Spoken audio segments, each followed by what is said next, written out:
मुझे तो लगा था, बल्कि डर था कि पता नहीं तुम आओगे या नहीं। मैं कैसे ना आता। सो फाइनली तुमने फैसला ले लिया। हाँ, काफी मुश्किल था, काफी सोचा मैंने, फिर आखिर फैसला ले ही लिया।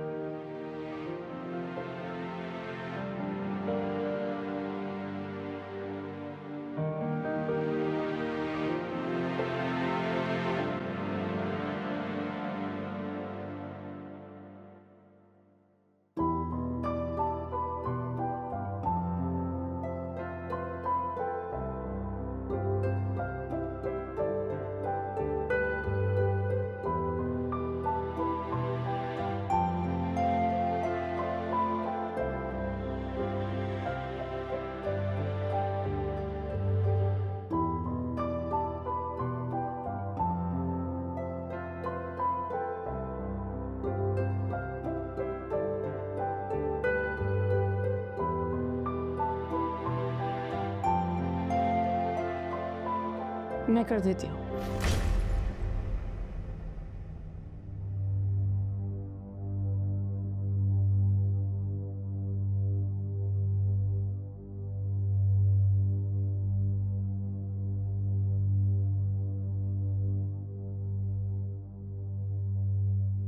रामीन, पता है, तुम्हारे प्रपोजल को लेकर मेरे जहन में कोई डाउट नहीं था। जब तुमने मुझे ये रिंग दी ना, मेरी तरफ से तब भी इनकार था और आज भी इनकार है। हाँ, बिजनेस को लेकर थोड़ा परेशान था। सोचता था कि क्या होगा कि किसी तरह ये सब चीजें डिले हो जाए, तुम अपने इरादे से बाज आ जाओ, कि हमारा ये इतनी मेहनत से खड़ा किया गया बिजनेस बच जाए। मगर फिर मुझे एहसास हुआ कि ऐसा सोचना भी तो खुदगर्जी है। मैं जानता हूं कि मेरी गुर्बत तुम्हारे लिए अजियत है, और मैं तुम्हें इस अजियत से ज्यादा दोचार नहीं होने दूंगा। मुझे तुम्हारी शराकत नहीं चाहिए।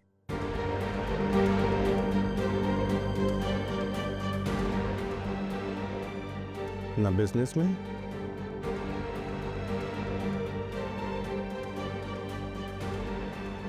ना जिंदगी में। यूं समझो मैं तुम्हारी एक ख्वाहिश हूं जो कभी पूरी नहीं हो सकती।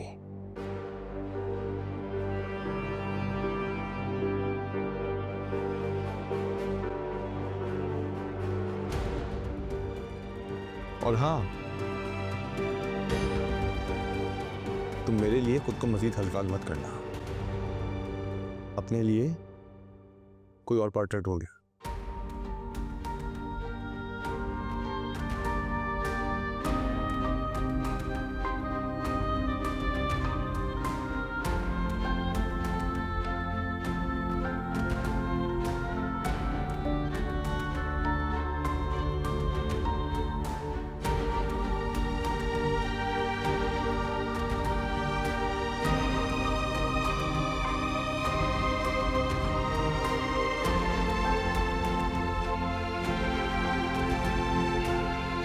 हाँ, फिर जो होगा अंजाम की जिम्मेदार तुम ही होगी। शराइत सुनाने से पहले शराइत सुनाने से पहले मेरी एक शर्त सुन लो।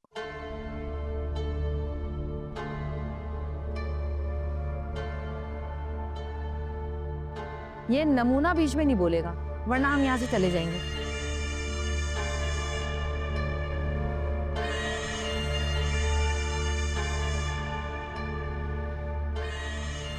देखो अस्मा, मैं जानती हूँ हमारे बीच में मिसअंडरस्टैंडिंग हुई है। मिसअंडरस्टैंडिंग?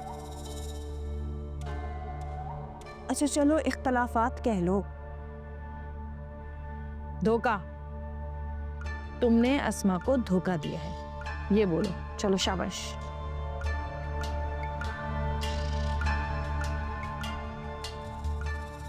हाँ बेटा ठीक, देखो बात ये है कि तुम ठीक कह रही हो, हम बहुत बुरे हैं, हमसे बहुत गलतियां हुई हैं, लेकिन एक बात याद रखनी चाहिए तुम्हें।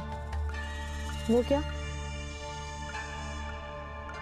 देखो हमारा तुम्हारा खून का रिश्ता है, मैं तुम्हारी पुप्पू हूँ।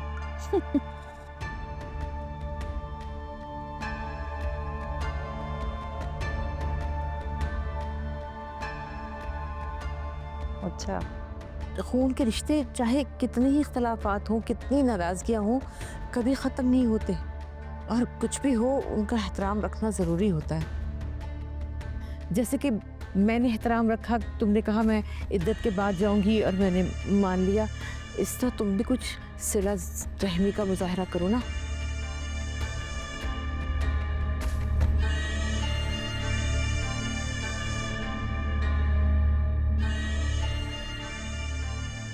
अच्छा चले आप बताएं क्या चाहती हैं? देखो अस्मा, मेरी तो ऑफर यही है कि तुम बुटीक में शेयर ले लो और शेयर?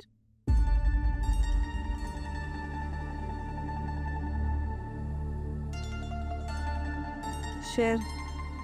दिमाग ठीक है तुम्हारा? क्या कह रही हो? हाँ, तो तुम्हें पूरी बुटीक चाहिए तो ही राजीनामा साइन करोगी। सिर्फ बुटीक नहीं, ये घर, बुटीक, दुकान और अकाउंट में जितना पैसा है सब चाहिए।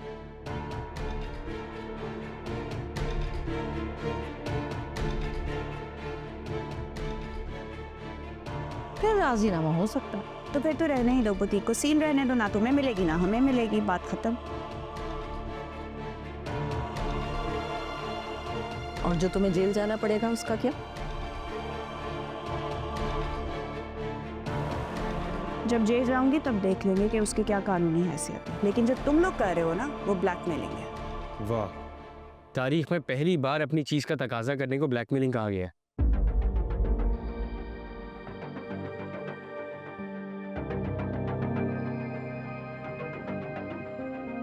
अच्छा चलो ठीक है, अगर तुम्हें मंजूर नहीं है तो कोई बात नहीं, हमें तो वैसे भी अदालत जाना है, देर हो रही है, चलो आसमान निकला।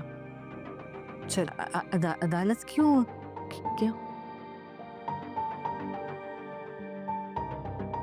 एक केस है, उसे दोबारा से खुलवाना है, उसके लिए।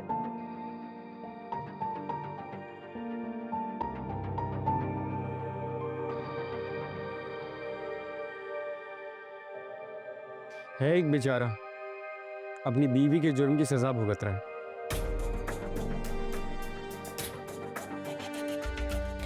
अरे भाई, एक बीवी ने अपने आशिक को कत्ल करके अपने शौहर पर इल्जाम लगा दिया और खुद फरार हो गई।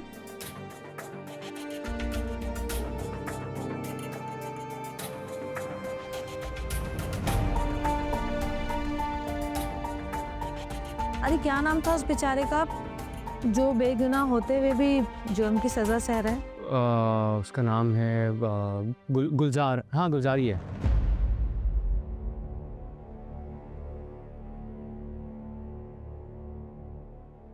हाँ, गुलजार ही था।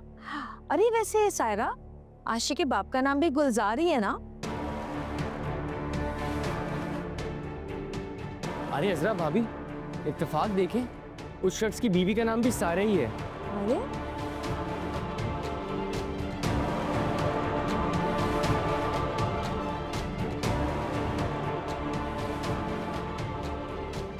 मेरा ख्याल है फिर चलते हैं, अदालत का वक्त भी खत्म ना हो जाए ना। चलो भाई चलो। अरे नहीं नहीं, बैठो ना, आराम से बात करते हैं हम। मैं तुम्हें सब सच सच बताती हूँ अजरा।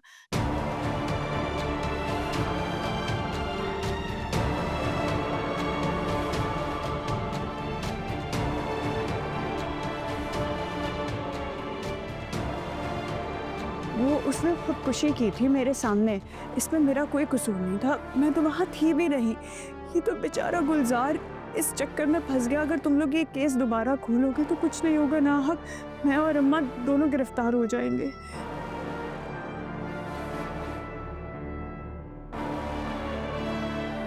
देखो मिलना तो कुछ भी नहीं है इसमें से, बस हम रुसवा हो जाएंगे और तो कुछ भी नहीं। तो फिर जाओ ना, अपने शौहर के हक में गवाही दो। वो बेचारा बेगुनाह क्यों सजा भुगत रहा है?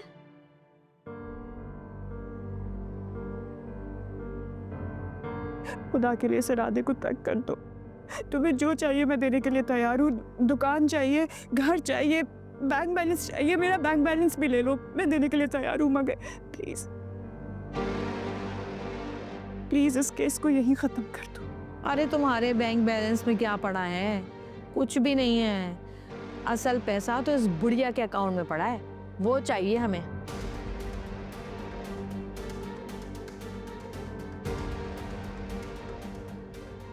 तो फिर हमारा क्या होगा? हम कैसे जिएंगे? तो तुम क्या चाहती हो कि ये घर लेकर हम इसका कर्जा उतारते रहे सारी जिंदगी? क्या मतलब, ये भी तुम्हें पता है? मुझे तो ये भी पता है कि तुम लोगों ने ये घर गिरवी रखकर दुकान में और बुटीक में पैसा लगाया है, और जो बाकी का पैसा बचा हुआ है वो तुम्हारे अकाउंट में है।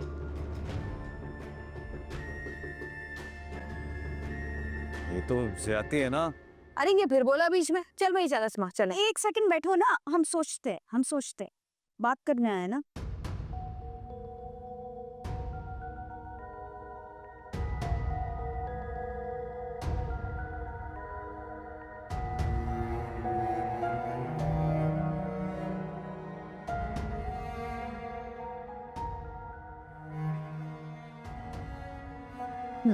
चलो शाबाश, जल्दी करो।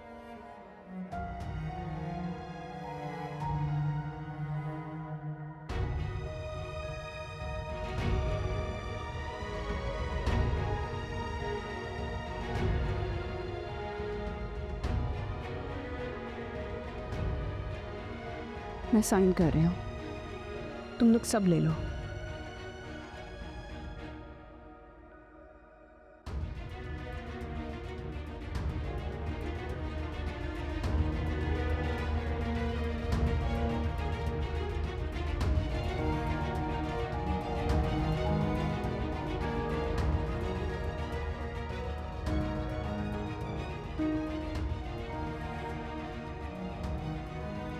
तीसरा पेज रह गया।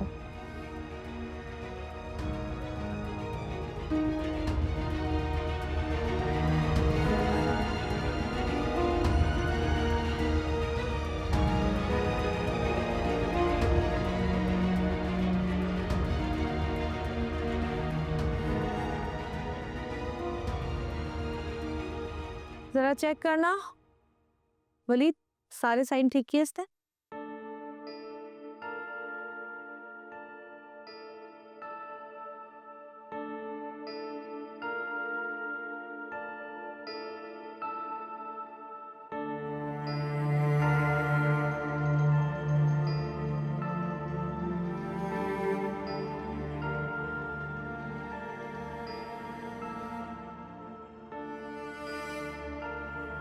सही है। ठीक है, कल तुम दोनों तैयार है ना? वलीद सुबह आएगा, तुम लोग को रजिस्ट्रार के ऑफिस लेकर जाएगा।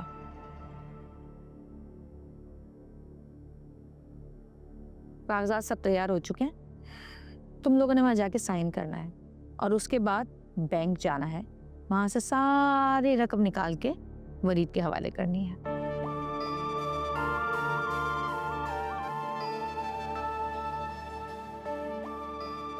और हाँ, वो घर कब तक खाली कर देंगे आप लोग? जब तुम कहो।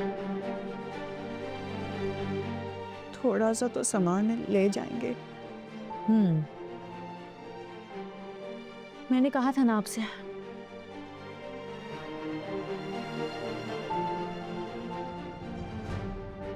अब की बार जब आऊंगी तो इस घर से तुम्हें निकाल के ही जाऊंगी।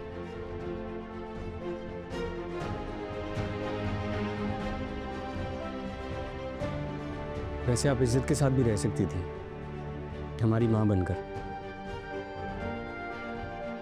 लेकिन आपने नकब लगाने की कोशिश की और नतीजा आपके सामने है।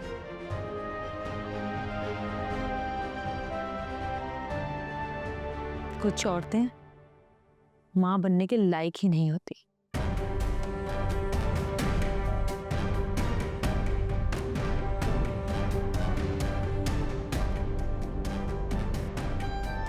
खैर, आशी को हमने अपनी बेटियों की तरह समझा है, इसलिए मैं चाहती हूँ कि आशी की पढ़ाई ना रुके। आशी का खर्चा और उसकी पढ़ाई की जिम्मेदारी सब मेरे सर पर है। उसकी पढ़ाई ना छुड़वाइएगा, खर्चा आपको मिलता रहेगा। मेहरबानी है तुम्हारी।